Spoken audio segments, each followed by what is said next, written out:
सरकार हाईवेज़ का नेटवर्क बढ़ा रही है, नेटवर्क हाईवेज़ को और ज़्यादा स्मार्ट कर रही है। उसी स्मार्ट करने के क्रम में सरकार ने एक और कोशिश शुरू की है, जो कि हाईवेज़ पर चलने वाली गाड़ियों को बेहतर सुरक्षित कर सकती है। हमारे साथ खास बातचीत के लिए अभिजीत सिन्हा जी। सर, ये क्या है टेक्नोलॉजी जो कहती है कि गाड़ियाँ आपस में बात करेंगी, इससे क्या होगा? कैसे वो अपने अगले को अलर्ट कर सकती हैं? अमरीश जी, लंबे समय से इसका अभाव महसूस किया जा रहा था कि गाड़ियों को हम अर्ली इन्फॉर्मेशन या अर्ली अलर्ट नहीं दे पा रहे थे। कई ऐसी सिचुएशंस में जैसे फॉग की या कोहरे की संभावना है, वहाँ 2 के बजाय 4 गाड़ियाँ टकरा जाती थीं। जहाँ एक मौत भी रोड एक्सीडेंट में मायने रखती है, वहाँ कई गाड़ियों के टकराने से दर्जन भर लोग घायल हो जाते थे। इसके लिए communication, vehicle to vehicle communication की ज़रूरत थी और बहुत अच्छी बात है कि गवर्नमेंट ने उसका स्पेक्ट्रम भी फाइनलाइज़ कर लिया, ताकि आगे आने वाली जो जनरेशन होंगी गाड़ियों की, वो उसके साथ लैस होकर के आएँ और जो पुरानी जनरेशन की गाड़ियाँ हैं, उनके ऊपर 6 से 7 हज़ार की लागत आएगी और उन गाड़ियों में वो सिस्टम लगाया जा सकेगा। इसके अलावा जो इलेक्ट्रिक व्हीकल हैं, जिसमें पहले से सिम लगी हुई आती है या लेवल 3 ऑटोमेशन की जो व्हीकल हैं, जिसमें थोड़ा बहुत अडास लगा आता है, वो अपने ऊपर नियंत्रण भी कर सकती हैं। इन गाड़ियों के ऊपर अर्ली अलर्ट सिस्टम, जिसमें कोहरा हुआ, आपकी एक्सेसिबिलिटी है, आगे कोई ऑब्स्ट्रक्शन है, कोई कंस्ट्रक्शन का काम चल रहा है, रोड बुरी तरह से टूटी हुई है, तो इस तरह की जियो मैपिंग करके उन व्हीकल को रियल टाइम में अलर्ट, कहीं कोई डाइवर्जन हुआ है एक्सीडेंट की वजह से, तो ये सब अलर्ट दिए जा सकेंगे। कोशिश ये है कि जो सड़क में होने वाले हादसे हैं, उनको कम किया जा सके और इलेक्ट्रिक हाईवे सिर्फ इलेक्ट्रिक नहीं, इलेक्ट्रॉनिक भी हो जाए। ये किस तरीके से एनफोर्समेंट को और ज़्यादा बेहतर कर सकता है? क्योंकि कई बार हमने देखा है कि लोगों को या तो अगले राज्य में क्या नियम है वो पता नहीं होते हैं। जैसे दिल्ली की अगर बात करें तो कहीं रेस्ट्रिक्शन लगा है ग्रैब 4 का और हमको पता नहीं है, हमने गाड़ी चला दी और हमारा चालान कट गया। कई बार बाकी जो चीज़ें जो कि हम चालान अ, छोड़ते हुए आ रहे हैं, उसको कैसे एनफोर्समेंट स्ट्रॉन्ग किया जा सकता है? देखिए, इन्फोर्समेंट ऑफ ट्रैफिक के जो रूल्स हैं भारत में, वो हमेशा से चैलेंज रहे हैं। इस चैलेंज को मीट करने के लिए कभी-कभी enforcement by the type of vehicle होती है, बाय द मूवमेंट और स्पीड ऑफ द व्हीकल होती है, लेन चेंज कई बार दुर्घटनाओं का कारण बनता है। दिल्ली की बात करें तो दिल्ली में कई बार इन्फोर्समेंट ऐसी लगती है कि ग्रैब 4 है, इस पर्टिकुलर टाइम पीरियड में ये तरह की गाड़ियाँ BS4 या BS5 ये गाड़ियाँ अलाउड नहीं हैं। बट इन इन्फोर्समेंट का ज़्यादातर समय जो हम ग्राउंड लेवल पर देखते हैं, वो फिजिकल इन्फोर्समेंट होती है। फिजिकल इन्फोर्समेंट या तो पुलिस के साथ होगी या फिर कैमरा लगाकर आप कैप्चर करने की कोशिश करेंगे या बाद में चालान भेजेंगे।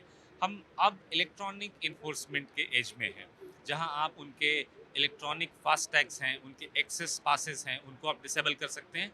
ये डिसीजन रियल टाइम में ऑटोमेटिक्स ऑटोमेशन पे भी हो सकते हैं। जितने उस ग्रेट ग्रैब के हिसाब से व्हीकल हैं, उन सब का फास्टैग या उनकी एंट्री उस शहर में उस समय के लिए प्रतिबंधित कर दी जाए। तीसरी एक बड़ी चीज़ है कि हम अब इस जनरेशन में हैं भारत में, जहाँ अडास इनबिल्ट व्हीकल आती है, ऑटोमेटिक ड्राइवर असिस्टेंट सिस्टम। इसमें किसी गाड़ी के वायलेशन के लिए उस गाड़ी की फिजिकल कैप्चर कैमरा में होना ज़रूरी होता है या फिर किसी ट्रैफिक के अधिकारी ने उसको नियम तोड़ते हुए देखा हो। अब वक्त जनरेशन वो आ गया है जब अडास को वेडास से लिंक किया जा सके। VEDAS is vehicle data analytics system. इसमें ज़्यादातर जो अगर आप देखें ओवर स्पीडिंग की वजह से 80% हादसे होते हैं। भारत में लेन के अंदर गाड़ी चलाने का ज़्यादातर बिहेवियर नहीं है। सो लेन चीज़, सो ये चीज़ें आपको वॉच कौन करेगा? क्योंकि 2 हाईवेज़ के बीच में या 2 इंटरपोल्स के बीच में जहाँ कैमराज़ हैं, बीच में लोग मनमाने तरीके से गाड़ी चलाते हैं, स्टंट करते हैं। उनको वहाँ उनको लगता है उनको कोई देखने वाला नहीं है। सो अडास और वेडास के लिंक होने के बाद एक बड़ी बात ये होगी कि व्हीकल के अंदर आपने जो वायलेशंस किए हैं, उसका डेटा डिपॉज़िट होता है। उस डेटा को गवर्नमेंट आने वाले समय में एक्सेस कर पाएगी। हो सकता है वो शुरू में ₹10 का फ़ाइन लगाए, ₹20 का फ़ाइन लगाए और बिहेवियर को ठीक होने का इंतज़ार करे। नहीं ठीक होने पे फ़ाइन बढ़ाया जा सकता है और धीरे-धीरे लोगों को लेन में लाया जा सकता है। सर, हमने देखा कि एनएचएवी के पूरे क्रम में हमने कई सारे ट्रायल्स देखे हैं। जी, अब आप कह रहे हैं कि हाईवेज़ और ज़्यादा स्मार्ट हो रहा है, वो इलेक्ट्रिक के बजाय इलेक्ट्रॉनिक हाईवे हो गया है। जी। अगला ट्रायल क्या है, वो किस तरह से आगे दिशा में बढ़ रहा है और 2026 में क्या हम कुछ और देखेंगे? देखिए, एनएचएवी का इस पायलटिंग एजेंसी, ये हर वो तकनीक जो वैश्विक स्तर पे अपनी एस्टैब्लिशमेंट, अपना सक्सेस दिखा चुका है, हम उसको भारत लाकर भारत में जो हाईवे पे मोबिलिटी है, सुरक्षा है, सुविधा है, उसको बेहतर बनाना चाहते हैं और इसके लिए तकनीकों का ट्रायल कभी ख़त्म नहीं होने वाला। 2026 में कोशिश ये है कि हम एक महिला को, जो कि अपने छोटे बच्चे के साथ, एक वृद्ध माता-पिता के साथ इलेक्ट्रिक गाड़ी लेकर रात में इंटरसिटी ट्रैवल कर सके, इस तरह का कॉन्फिडेंस, इस तरह की सुविधा प्रदान कर सके। इसके लिए ज़रूरी है कि एल्डरली एक्सेसिबल स्टेशंस बनाए जाएँ, अच्छे टॉयलेट्स बनाए जाएँ। जितनी सुविधा हमें एयरपोर्ट पे मिलती है, उतनी सुविधा हम इन स्टेशंस पे हर 100 किलोमीटर के बाद कम से कम एक ज़रूर बनाएँ।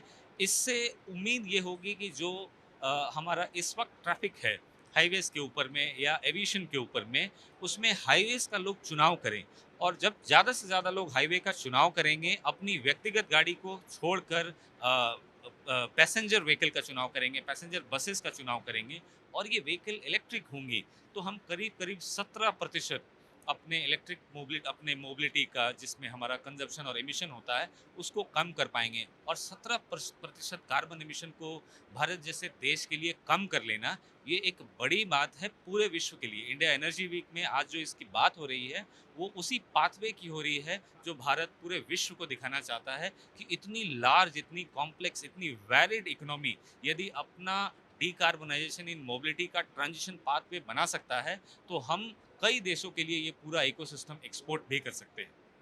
तो टाइमलाइन अगर आप बताना चाहें अगला ट्रायल में? 2026 में जो ट्रायल होगा सितंबर में, हम हर साल, हर दूसरे साल में वर्ल्ड ईवी डे के दिन ट्रायल करते हैं।